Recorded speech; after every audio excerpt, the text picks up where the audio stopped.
అల్లు అర్జున్ గారి మీద వేసిన ఎఫ్ఐఆర్, తెలంగాణ ప్రభుత్వం చేసిన ఎఫ్ఐఆర్ విషయానికి వస్తే దీన్ని 3 విభాగాలుగా మనం చర్చిద్దాం. ఎఫ్ఐఆర్లో తప్పుడు సెక్షన్స్ కోట్ చేస్తూ ఎఫ్ఐఆర్ ఫైల్ చేయడం నెంబర్ 1. అన్ని రాజకీయ పార్టీలకు చెందిన ఇంక్లూడింగ్ బీజేపీ నాయకులు తెలంగాణలో కూడా అర్జున్ తప్పు చేయలేదని వివరణ ఇవ్వడం కూడా చాలా పెద్ద తప్పు. ఆంధ్ర తెలంగాణ ప్రాంతీయ దురభిమానాలను రెచ్చగొట్టడం కూడా జరుగుతుంది, ఇక్కడ మనం గమనించవచ్చు. నెక్స్ట్, ఈ ఎఫ్ఐఆర్ తప్పకుండా క్రాష్ అవుతుంది, తప్పకుండా గ్యారంటీ. ఇది క్రాష్ అయిన వెంటనే వేరే ఎఫ్ఐఆర్ సెక్షన్ 106 కింద గవర్నమెంట్ ఫైల్ చేయగలదా, లీగల్గా అది పాసిబుల్ మనం చూడాలి. ఇది కొత్త యాక్ట్ అండి, కొత్త చట్టాలు. ఈ బుక్ లో 3 in 1 ఉంది. ఇదేం చెప్తుందంటే who ever commits culpable homicide not amounting to murder shall be punishable అని చాలా క్లియర్ గా చెప్తారు. కల్పబుల్ హోమిసైడ్ అంటే ఏమిటో చూద్దాం. సెక్షన్ 100కి వెళ్ళాలి. 100లో డెఫినేషన్ ఇచ్చారు. కల్పబుల్ హోమిసైడ్ అంటే ఏమిటో వివరణ ఇచ్చారు. ఏమిటంటే whoever causes death by doing any act with the intention of causing death. ఇక్కడ ఇంటెన్షన్ ఆఫ్ కాజింగ్ డెత్, ఒక మనిషిని చంపాలన్న ఉద్దేశంతో చేసిన ఏ యాక్ట్ అయినా ఇక్కడ కల్పబుల్ హోమిసైడ్ అవుతుంది. ఇక్కడ అల్లు అర్జున్ గారు కత్తులు కట్టాలు తీసుకుని కారులో వచ్చారా, అనుకోకుండా జరిగింది. So section 105 outside the scene. ఇప్పుడు సెక్షన్ 118 ఏమిటో చూద్దాం. ఇది 2వ సెక్షన్ ఎఫ్ఐఆర్ లో పెట్టింది. Whoever accept the case provided so causes hurt by means of any instrument for shooting, stabbing, cutting or any instrument which used as a weapon of offense is likely to cause death.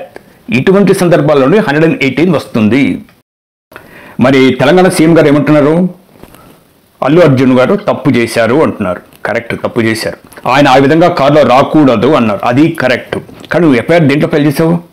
105 కింద. 105 applicable కాదని ఇప్పుడే చూపించాను. 118 కూడా apply కాదని ఇప్పుడే చూపించాను. మరి ఏ సెక్షన్లో వేసి ఉండాలి? 106లో ఎఫ్ఐఆర్ వేసి ఉండాలి. ఓకే, ఇప్పుడు బీజేపీ నాయకులు అల్లు అర్జున్ అమాయకుడు అని చెప్పడం తప్పు. రాజకీయ నాయకులందరూ అసలు తప్పే చేయలేదంటున్నారు, అది కూడా తప్పు.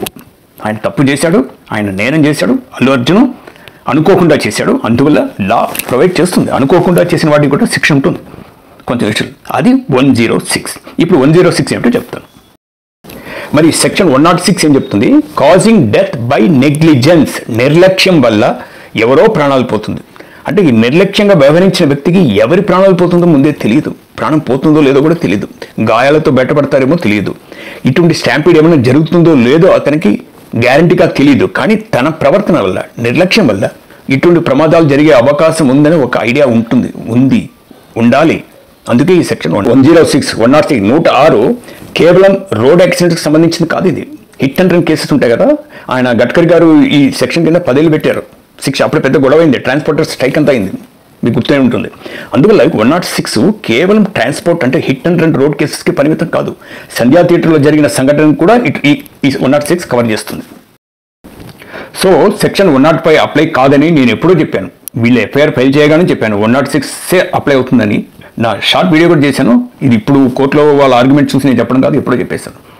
సో యువత ఆవేశపడద్దు. మీరు అభిమానులు అయి ఉండొచ్చు, కానీ లా ఖచ్చితంగా కరెక్ట్గా చూసుకుంటూ వెళ్ళాలి. ఈ రాజకీయ నాయకులు చేసే స్టేట్మెంట్స్ని అస్సలు నమ్మొద్దు. అక్కడ బండి సంజయ్ గారు కూడా తప్పు చేశారు, బీఆర్ఎస్ లీడర్స్ తప్పు చేస్తున్నారు. ఆయన అసలే సెక్షన్ అంటే ఏంటంటే తప్పేం చేయలేదన్నట్టు మాట్లాడుతున్నారు. చేశాడు కానీ రాంగ్ సెక్షన్స్. అది మరి ఫైనల్గా సీక్రెట్ ఏంటి? 105 ఎందుకు ఇన్వోక్ చేసింది తెలంగాణ గవర్నమెంట్? ఎందుకంటే 105 నాన్ బైలబుల్, 106 బైలబుల్.